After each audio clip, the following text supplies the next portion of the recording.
From Facing the Lion by Joseph Allard-Wilcox.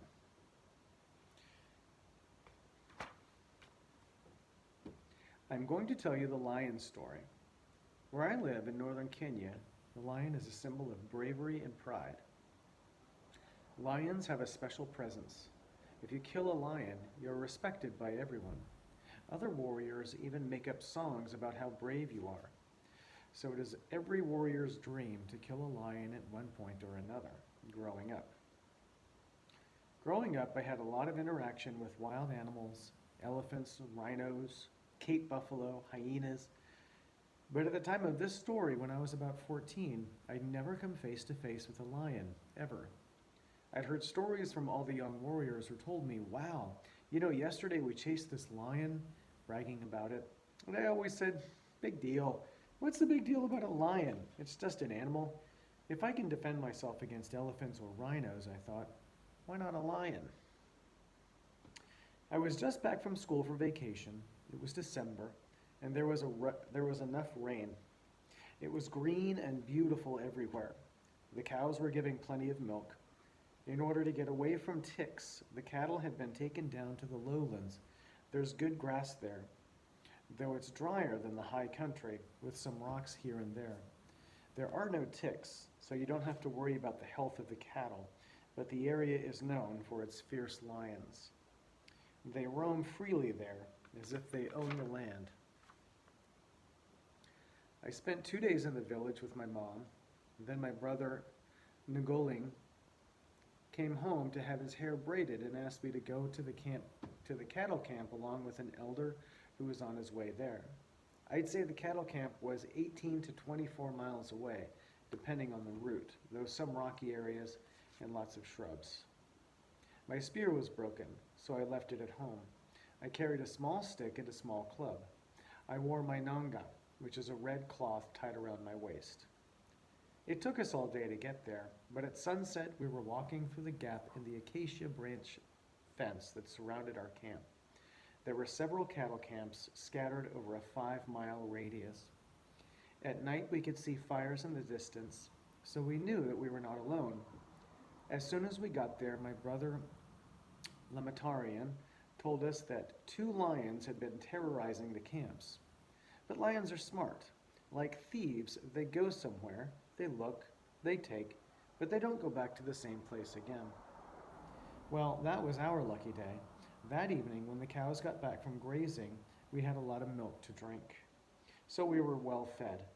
We sat together around the fire and sang songs about our girlfriends, bravery songs.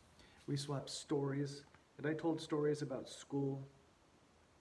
The others were always curious to understand school. There were 4 families in the camp, but most of the older warriors were back at the village, seeing their girlfriends and getting their hair braided. So there were only 3 experienced warriors who could fight a lion, plus the 1 elder who had come down with me. The rest of us were younger. We went to bed around 11:30 or 12. We all slept out under the stars in the cattle camp, no bed, just a cowhide spread on bare soil. And at night it gets cold in those desert areas. For a cover, I used the nanga that I had worn during the day. The piece of cloth barely covered my body, and I kept trying to make it longer and pull it close around me, but it wouldn't stretch. I curled myself underneath it, trying to stay warm. Everything was silent. The sky was clear. There was no sign of clouds.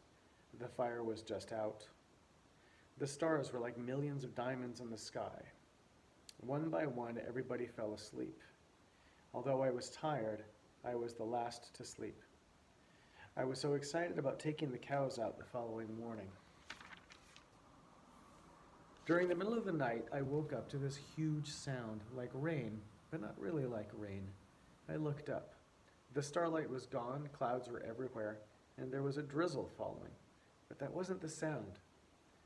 The sound was all of the cows starting to pee, all of them in every direction. And that is the sign of a lion. A hyena doesn't make them do that. An elephant doesn't make them do that. A person doesn't. Only the lion. We knew right away that a lion was about to attack us. The other warrior started making a lot of noise, and I got up with him, but I couldn't find my shoes. I'd taken them off before I went to sleep, and now it was pitch black. Some warriors, when they know there's danger, sleep with their shoes in their hands and their spears right next to them. But I couldn't find my shoes, and I didn't even have a spear.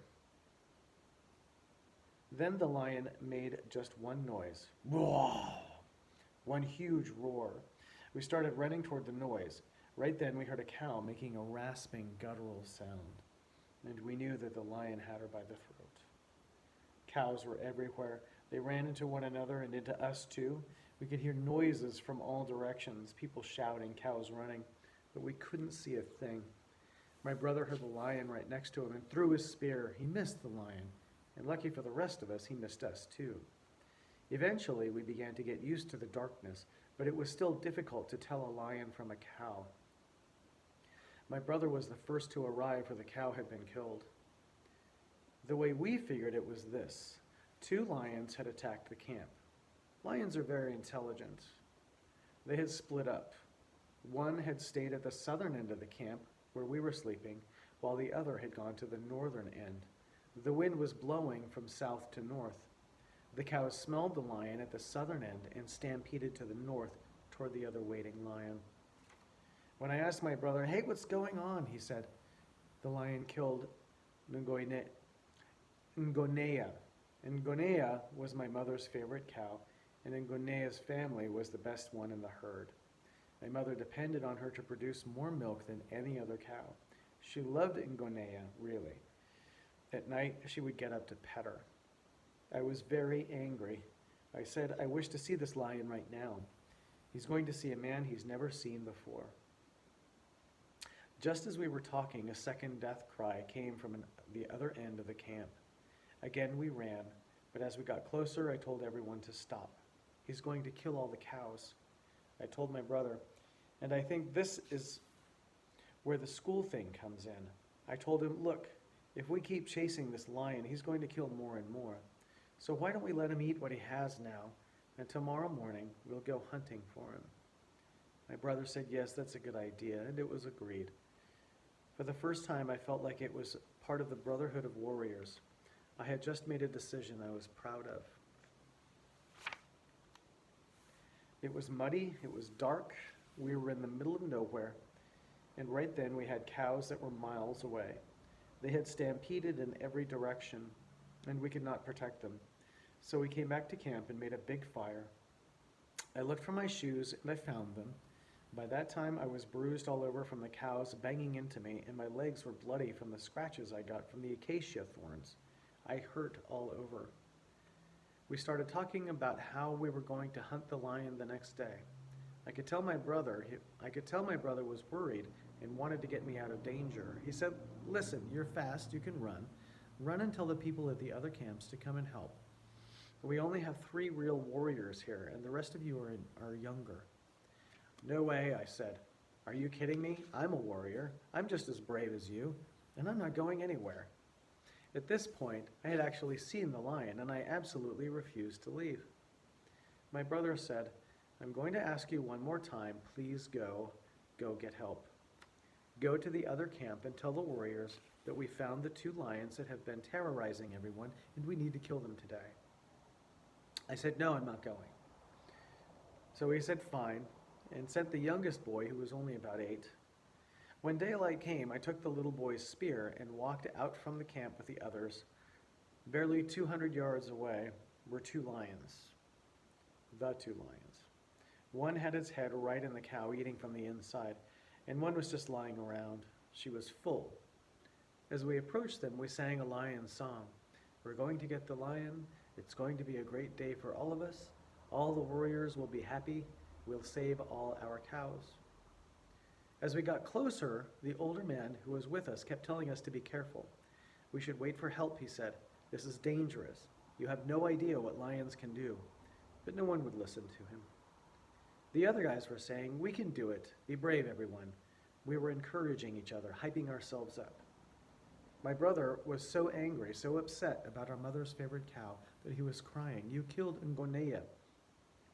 He was saying, you're going to pay for it. Everyone was in a trance. I felt that something inside me was about to burst, that my heart was about to come out. I was ready. Then we came face to face with the lions. The female lion walked away, but the male stayed. We formed a little semicircle around the male, with our long spears raised. We didn't move. The lion had stopped eating and was now looking at us. It felt like he was looking right at me. He was big, really big. His tail was thumping on the ground. He gave one loud roar to warn us.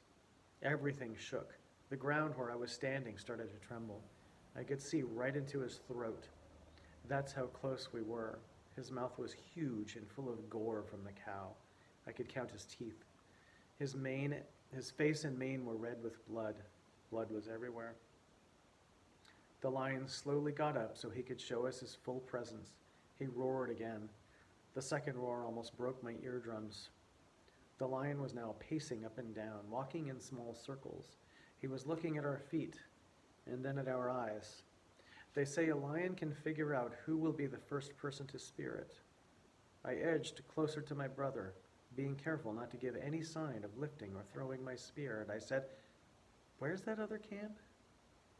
My brother said to me, "Oh, you're going now." He gave me a look that seemed to say, "You watch out because someone might think you're afraid." But I said, "Just tell me where to go." He told me. I gave him my spear. "It will help you," I said, and then I took off in the direction of the other camp.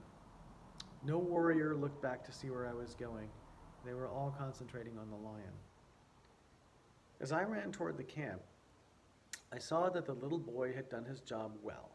Warriors were coming, lots of them, chanting songs, asking our warriors to wait for them. The lion stood his ground until he saw so many men coming down, warriors in red clothes. It must have seemed to him that the whole hillside was red in color. The lion started to look for a way out. The warriors reasoned that the lion had eaten too much to run fast, that the muddy ground would slow him up. They thought they could run after him and kill him. They were wrong. As soon as they took their positions, the lion surged forward and took off running. The warriors were left behind. There was nothing they could do except pray that they would meet this lion again. From that time on, I knew the word in the village was that I had run away from the lion. There was no way I could prevent it. The young Lekutan warrior? Yeah, he was afraid of the lion. My brother tried to support me, but in our society, once word like that gets out, that's it.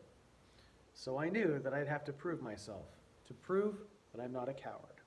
So from then on, every time I came home for vacation and went to the cattle camp on my own, I'd get my spear, I'd get my shoes. Even if it was 30 miles from the village, I'd go on my own, through thick and thin, through the forest and deserts. When I got there, I'd take the cattle out on my own. Always I hoped something would attack our cattle so I could protect them.